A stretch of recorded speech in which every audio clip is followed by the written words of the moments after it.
رابعا تقرب العبد إلى الله سبحانه وتعالى بالنوافل سبب لمحبة الله سبحانه وتعالى للعبد كل mja kujikaribisha kwa Allah subhanahu wa ta'ala kwa sala za sunna, ibada za sunna, somo za sunna na nyinginezo katika ibada za tatawwu ni katika sababu ya kujishindia mapenzi ya Allah subhanahu wa ta'ala juu ya mja huyo.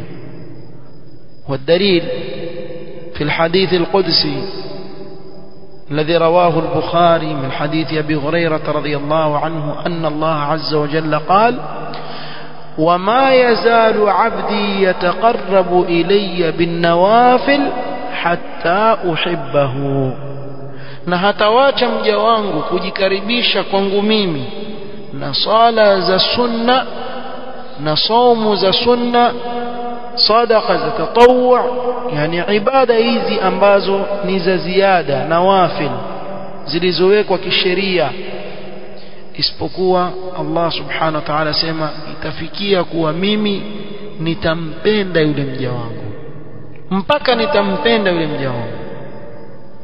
na asl hadithi hii kuanzia mwanzo yasema man aada li waliyan faqad adhantuhu bilharbi, mwenye kunifanyia uadui kipenzi changu basi nimemtangazia nini? Vita. Pengine mtu aweza kuuliza huyu wali nani? Ni yupi huyu wali? Allah subhanahu wa ta'ala akasema وما تقرب إلي عبدي بشيء أحب إلي مما افترضته عليه. kwa hivyo katika sifa za mawali hutekeleza ibada zao za faradhi, na ndicho kinachopendeza zaidi mbele ya Allah subhanahu wa ta'ala. Kisha ndio akasema wama yazalu abdi yataqarrabu ilayya bin nawafili hatta uhibbahu. Na katika sifa za vipenzi vya Allah ni wenye kukithirisha kufanya nawafil katika ibada.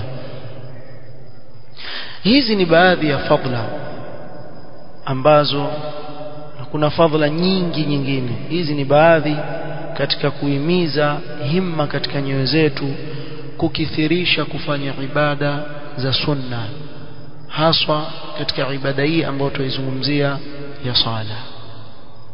Tuna upungufu sana katika hili,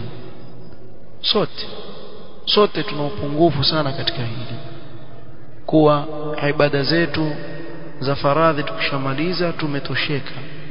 Hizi za sunna pamoja na kuwa fadhila kubwa yapatikana ndani yake, wengi wetu tuko mbali nazo, na tutaendelea biidhnillah taala kila tukisonga mbele. Ikiwa tutazungumzia zile nawafil, pengine tutaje na fadhila zake kama takavyotajwa katika kitabu biidhnillah taala katika darasa zitakazokuja. Leo nitatosheka na kukumbushana na hizi fadhail peke yake biidhnillah taala. Tukija tutaanza kuzungumzia ahkam zinazofungamana na rawatib